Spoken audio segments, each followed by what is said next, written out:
But before we get too deep into that, I want to interrogate this thing that Keegan had said. Keegan said that he doesn't believe that if you're homosexual that you should have rights to adopt. And I'm just kind of curious, like, why would you, like, what is your reason for that? Yeah, I think that number one is if they were adopting older kids in the foster care system, I maybe could be like, hey, maybe I don't think it's ethical, but like those kids are better off probably in a gay household than in foster care, right? But what actually is tend to happen is that they have they get priority over heterosexual parents for newborn adoption, and we don't have a problem in America. We don't have a problem with newborns being adopted.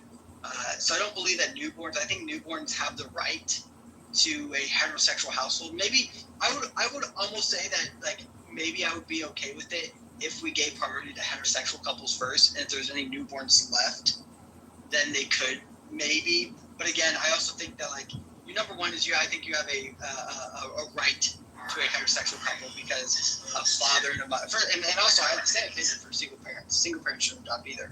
Shouldn't be allowed to adopt either. But as a parent myself, I've read a lot of parenting books, and they've done so many studies of how fathers and mothers parent completely differently. Fathers are much more risk takers. They do actually rough and tumble play, as they call it, and they allow. Are you talking about Jordan Peterson's take on this? No, not Jordan. This is a book. Because that's the exact term that he refers to when he talks about this. Well, he must be reading off the study. It's a study done in 2021, which it's called the RTP study, which is called the Rough and Tumble Physical Play Study, which I'm guessing I bet he's just referring to. Which I bet a lot of parenting books refer to it because it's supposed to share what a father should do and what a mother should do. But they've done studies on how fathers are much more risk takers, right?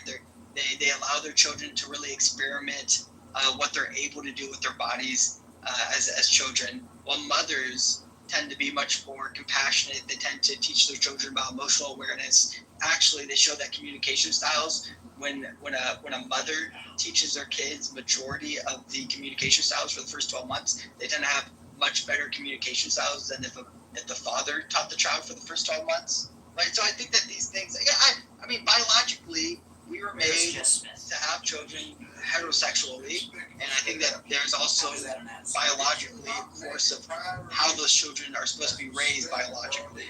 If we change that course just because of preference, it's just not what I agree with. I think it's unethical. Well, but you didn't. You gave me a lot of information, but you didn't answer the question. What is your reasoning for why you think this is bad? I mean, they don't make good parents. They can't be good parents because they can't be. They're not opposite sex. They only can bring one aspect of parenting to the child. Is my point. Can I ask? If two fathers. You could ask a question, but it better be on this particular thread. Exactly on this. That he says they won't see one type of parent.